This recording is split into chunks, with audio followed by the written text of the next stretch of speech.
कौन चाहिए वो? कौन चाहिए वो? कौन चाहिए वो जिसको उद्घाटन करने का इतना शौक है? ना चेयरमैन वहाँ इलेक्टेड चेयरमैन है, इलेक्टेड सरपंच है।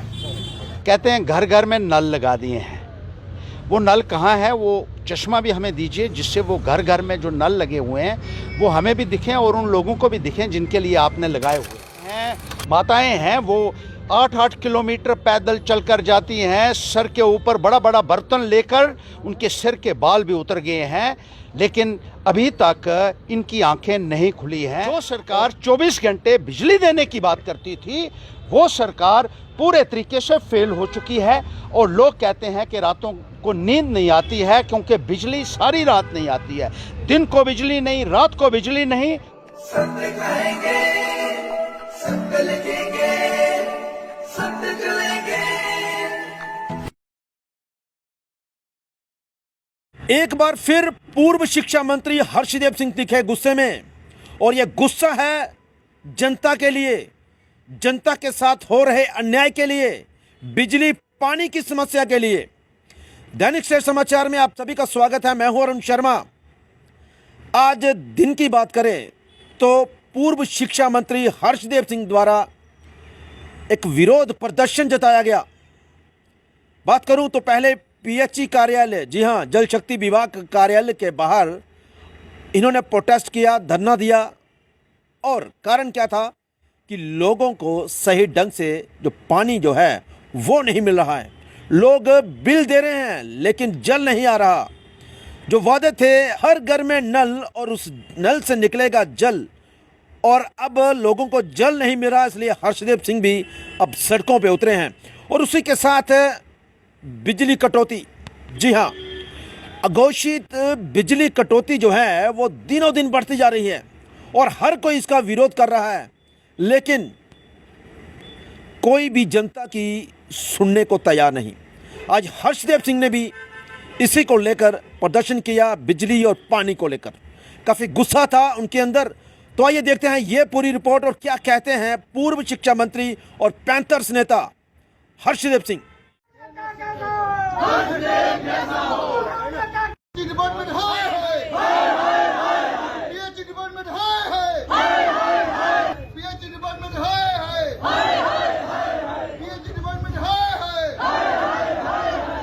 देखिए, जनता को मजबूर होकर सड़कों के ऊपर निकलना पड़ रहा है। ये है भारतीय जनता पार्टी की हुकूमत।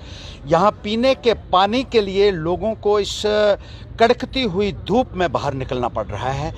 बिजली के लिए बाहर निकलना पड़ रहा है क्योंकि ना तो पानी है, ना बिजली है, ना बाकी सुविधाएं हैं। अभी हम इस वक्त पीएचई के दफ्तर के बाहर हैं और आपने देखा होगा कि लोगों के अंदर कितना आक्रोश है क्योंकि पीने का पानी लोगों को मुहैया नहीं है।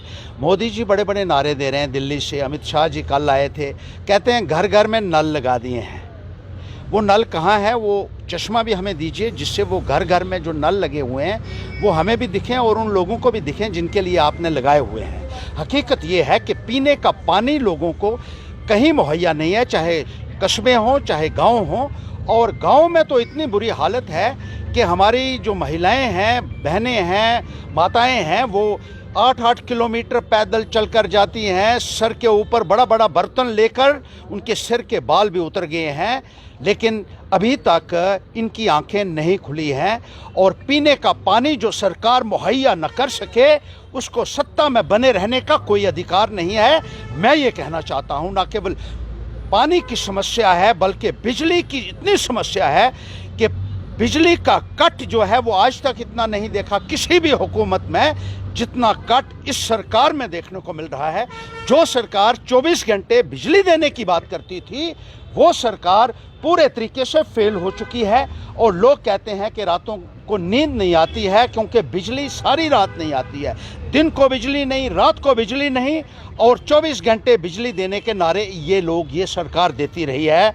लोगों को प्रताड़ित किया जा रहा है। और सबसे बड़ी बात यह है कि कई लोगों के घरों में बिजली का कनेक्शन ही नहीं है, उनसे भी पैसे वसूल किए जा रहे हैं। मैंने पिछले दिनों ये व्याख्यान किया था, लोग आए थे कि उनको बिजली का किराया उनसे वसूला जाता है बगैर उनको कनेक्शन दिए। ये ऐसा मुझे नहीं लगता कि और कहीं हो रहा होगा। ये हिंदुस्तान में हो रहा है और हमारे गाँव में हो रहा है कि बगैर बिजली दिए हुए किराया वसूला जा रहा है और मोटे मोटे बिल बाकी लोगों को दिए जा रहे हैं, इन्फ्लेटेड बिल्स दिए जा रहे हैं। ये सूरत हाल है उस निज़ाम की जहां के प्रधानमंत्री कहते हैं कि अच्छे दिन उनके आने के बाद आ गए हैं और बड़ी बड़ी छाती पीट कर और अपनी पीठ थपथपा कर वो जाते हैं।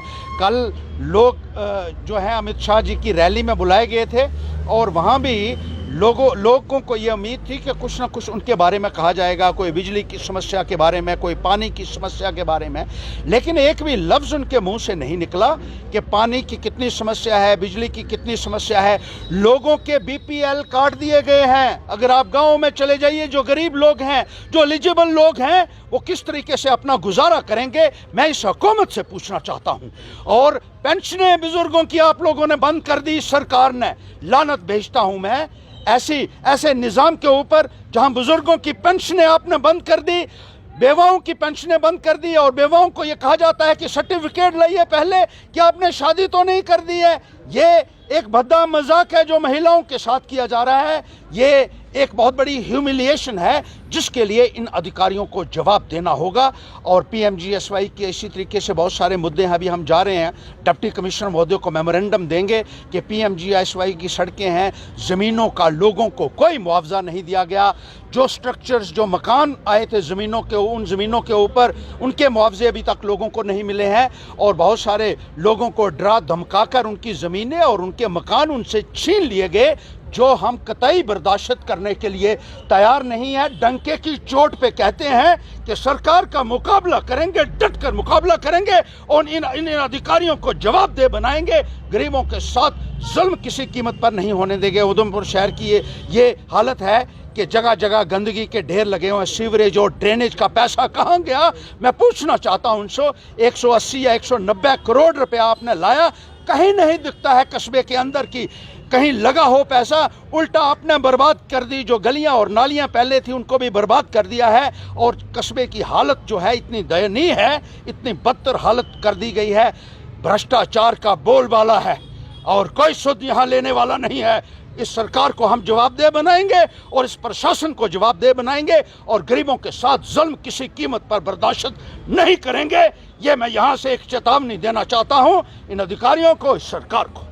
जी, कल होम मिनिस्टर आए थे लेकिन उन्होंने हिंट दिया है कि लोकसभा इलेक्शन होंगे लेकिन असेंबली इलेक्शन नहीं होंगे। कल उन्होंने हिंट दे दिया। देखिए, वो तो इलेक्शन करवाना ही नहीं चाहते हैं। अपने चहेतों के माध्यम से जम्मू कश्मीर के निज़ाम को वो चला रहे हैं। यूपी से, बिहार से अपने चहेते यहाँ लाए हुए हैं जिनको जम्मू कश्मीर की जानकारी नहीं है, जो दोनों हाथों से लूट रहे हैं। यहाँ पैसा इकट्ठा किया जा रहा है। जो पैसा जनता की सेवा में लगना चाहिए था वो या तो उन अधिकारियों की जेबों में जा रहा है या इन केंद्र से आए हुए मंत्री जो हैं इनकी खिदमत में लगाया जा रहा है। कितने ही मंत्री यहाँ आए हैं पिछले कुछ अरसा में, और आप मुझे बताइए कि क्या दिया है उन लोगों ने जम्मू कश्मीर के लोगों को। सिर्फ यहाँ आ जाते हैं, बेरोजगारी दी है, महंगाई दी है और जिस तरीके से प्रताड़ित लोगों को किया गया है, लोगों की ज़मीनें छीनने की, और फिर ये कहते हैं कि हम ये बहुत अच्छा काम कर रहे हैं। लोगों की ज़मीनें आप छीन रहे हैं, गरीब लोगों की ज़मीनें छीन रहे हैं और उसको भी आप कहते हैं कि आप अच्छा काम कर रहे हैं। किस किस्म की सरकार है ये? और जम्मू कश्मीर का पैसा जो है वो जम्मू कश्मीर में नहीं लग रहा है। अपने चहेतों के माध्यम से वो पैसा वापस उन्हीं स्टेटों में वापस जा रहा है। तो इसलिए ये कहते हैं, इसीलिए ये नहीं चाहते हैं कि जम्मू कश्मीर में चुनाव हो। एक चुनी हुई सरकार आएगी तो जवाबदेही तय होगी और चुनी हुई सरकार ही लोगों की समस्याओं का समाधान कर सकती है। दिल्ली से रिमोट कंट्रोल से अगर आप ये समझते हैं अमित शाह जी कि आप सरकार को चलाएंगे, आप बहुत बड़ी गलतफहमी में हैं। लोगों को अपनी व्यथा, अपनी परेशानी सुनाने के लिए कोई नहीं मिल रहा है इस वक्त।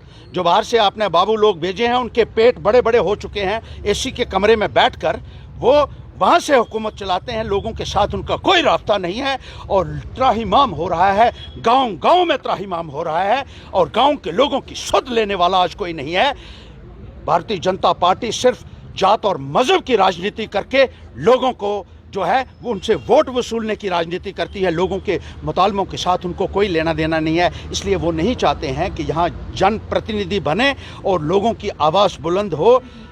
ऐसी सरकार को आने वाले वक्त में लोग करारा जवाब देंगे, शायद जिसकी कल्पना उन्होंने आज तक नहीं की होगी।